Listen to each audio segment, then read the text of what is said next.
Welcome back, Ultima Weapons. It's the Night Sky Prince again. It was recently announced that Final Fantasy VII, 9, 10, 10-2, and 12 were all coming to the Nintendo Switch. Now, anyone who can properly count knows that 7, 9, 10 is a little off-sounding, as there is one missing, 8. Final Fantasy VIII hasn't gotten a single re-release since the Steam PC version. This is odd when you consider that even Final Fantasy IX recently got a re-release, with some great remastering work done for it, and was available for iOS, Android, PC, and PS4. So what's stopping Final Fantasy VIII, one of the most popular Final Fantasy games in the entire series? Why can't it just get the same treatment as every other Final Fantasy game? As popular as Final Fantasy VIII is, it's ignored a lot. In a recent interview with Edamame Arcade Channel, Square Enix's Yoshinori Kitase said there are currently no plans to port Final Fantasy VIII to PS4 or iOS, but it might change at some point in the future. Square Enix's hesitancy may be because of the Steam version. By doing the same level of changes that were done to Final Fantasy IX, if they were to make that version available for PC, they'd have to discontinue the original version of Final Fantasy VIII that's currently on Steam. Now, I know some of you are thinking, why can't they just patch the HD resolution menus, fonts, and etc. into the current game? And the reason is, there's just not much money in doing that.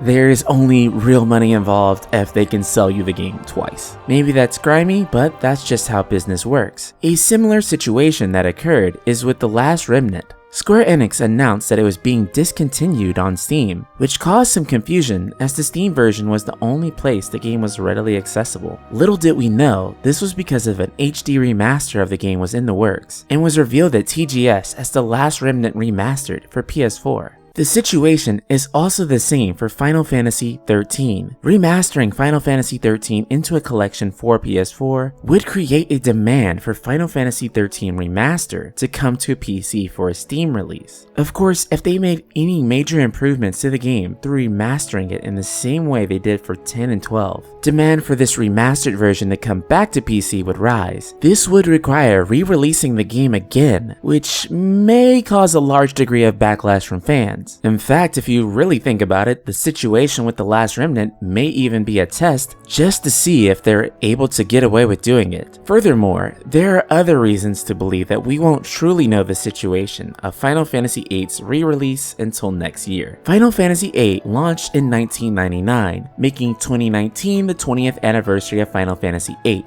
These anniversary dates tend to be really important for Square Enix. They always try to release something for these anniversary dates, even if it's just literally giving you a bottle of wine with the Final Fantasy logo on it. We're most likely to get Final Fantasy VIII next year on iOS, Android, and PS4 to celebrate the release of its 20th anniversary, and most likely they're withholding a version of the game with similar improvements made to Final Fantasy IX for that point. And I'm sure that version of the game is bound to come to the Nintendo Switch and the Xbox One. Or, you know, there's totally the possibility they're going to make Final Fantasy VIII sometime soon, right? Definitely on track for a 2045 release date. So, Ultima Weapons, while you're waiting on the re-release of Final Fantasy VIII on PS4, Nintendo Switch, and Xbox One, I want to know, which Final Fantasy game are you most excited to play on your Nintendo Switch? Is it Final Fantasy VII, the game that is finally coming to a Nintendo platform after 21 years? And making Cloud Strife's appearance in Smash finally make sense? Or will you just be classy about it and stick to PC and PS4? Subscribe, click the bell icon, and let me know in the comments below. I'd also like to take this time to congratulate Cindy Wu for winning our Ultima-chan art contest. She did an incredible job with presenting our mascot. She looks as though she was in a JRPG herself. This wonderful design looks like it came straight out of a game like Final Fantasy VI. Be sure to check out her art page in the description. And if you really love Final Fantasy VIII, I mean really love Final Fantasy VIII, be sure to check out our Facebook group, Ultima, Square Enix plus JRPGs, where we've got plenty of hot dogs for you and your orphan friends. Link in the description below.